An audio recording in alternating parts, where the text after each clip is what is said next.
Hello, Gemini, Sun, Moon, Rising, and Venus signs. Kamusta kayo? Sana kayo nasa mabuti kayong kalagayan. Welcome back po sa Star Tarot. Kung bago kayo dito, welcome din kayo. Thank you sa inyong support. I truly appreciate it. God bless you all. Tignan natin kung ano mensahe ni Gemini. We have a Ten of Wands.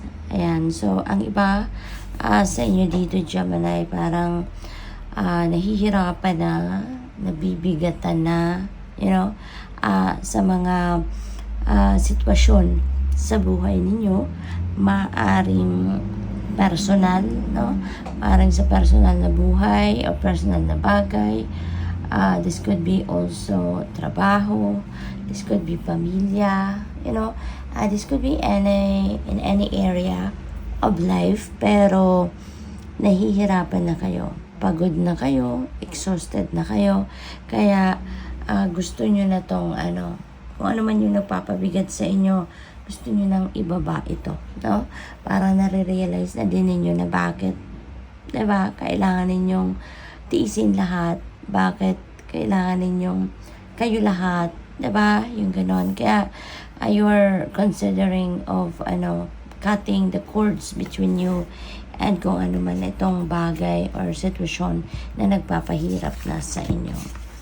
We have Nine of Pentacles. This is really beautiful energy pagdating naman sa inyong kaperahang aspeto.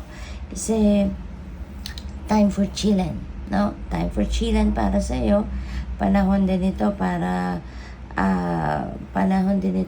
mag-pause muna kayo and savor ninyo yung inyong tagumpay. This is a period wherein parang inaani nyo na or aanihin nyo na yung fruit of your labor. Panahon na para i-enjoy ninyo, i-savor ninyo yung bunga ng inyong pagsisikap, pagtatrabaho, yung ganon. Kaya you're really going to step back now dito sa kung ano man ang iyong pinagkakabalahan at i-savor ninyo ito, i-celebrate ninyo, no? I-enjoy ninyo kasi pinagtrabahuan nyo naman ito, so deserve ninyo na mag-enjoy, deserve ninyo na magpahinga, deserve ninyo na i-savor muna kung ano yung bunga ng inyong pagsisikap rito, no? So you're also going to experience prosperity and abundance, no, sa buhay ninyo at this time, Gemini. We have Seven of Wands. Ayan. So parang siguro maraming tao ngayon yung kayo ngayon, yung itinuturo kayo for something. Maaring ang iba sa inyo dito na frame up siguro kayo, Gemini. Maybe then ang iba sa inyo dito alam mo yun, yung pinagkakaisahan ka. Maaaring ganun ang ganap dito. Kaya stand your ground, no? Gemini, kung inosente kayo dito, defend yourself. Kung alam ninyo na wala kayong kasalanan, alam ninyo na mali yung ginagawa sa iyo ng mga tao sa paligid ninyo, ipaglaban ninyo ang inyong sarili, no, Gemini? What else? We have the Emperor. Things are going to be back in order. So napakaganda kasi eventually siguro maipaglalaban ninyo dito ang inyong sarili, no? At things are going to be back in order. Maaaring ang iba sa iyo dito lalapit siguro kayo sa mga taong na nasa taas, mataas ang posisyon sa kanilang pinagtatrabahuan, sa boss ninyo siguro, or sa mga public servant siguro. So depende sa inyong sitwasyon, but you may be dealing with a person of authority dito. At maaring siya ang makakatulong sa iyo kung regarding dito sa sitwasyon, no? For others of you naman, maaaring kayo ay siguro magiging tatay na, maaaring kayo ay magiging grand pa na, yung ganun ba, no? So, maaaring mapupunta talaga din ang iba sa inyo dito sa position wherein you have a great responsibility, no? So, good luck to that.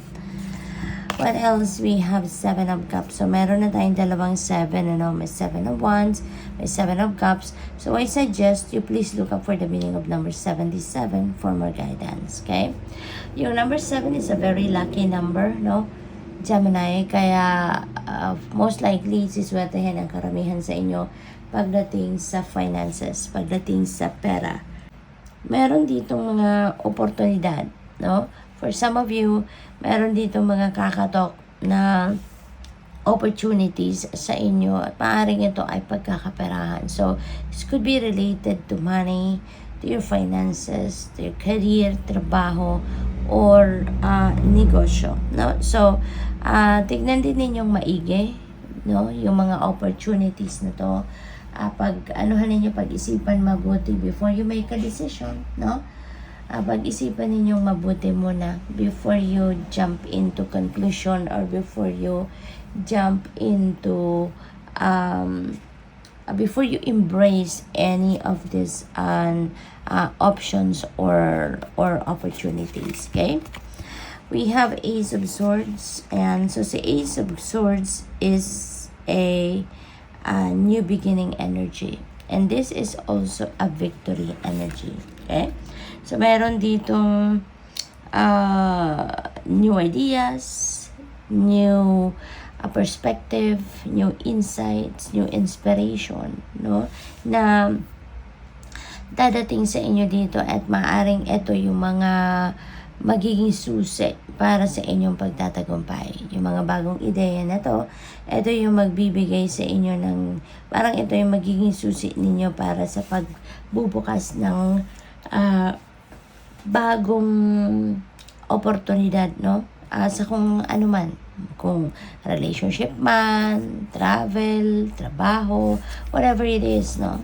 Ito yung pagmumulan, no, ng new beginnings na ito. We have 8 of Swords. Ayan, so maybe you are overthinking, no? Maybe you are overthinking, you are overanalyzing things, no? That could be related to this new beginnings na oportunidad.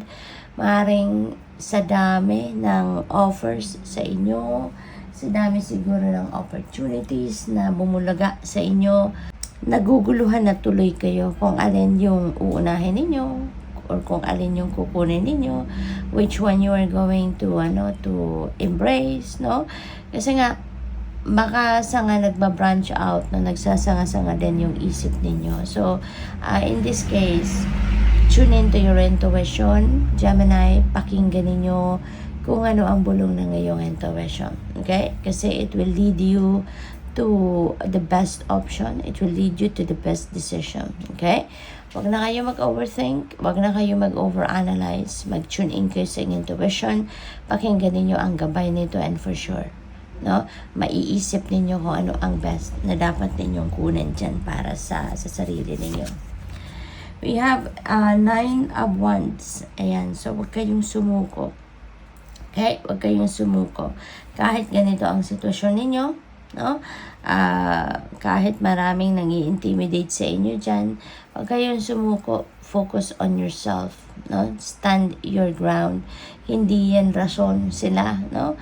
Hindi sila rason para gumive up ka. Hindi sila rason para iwanan mo kung ano ang mga nasimulan mo na, no? Karamihan dyan naiinggit lang sa'yo.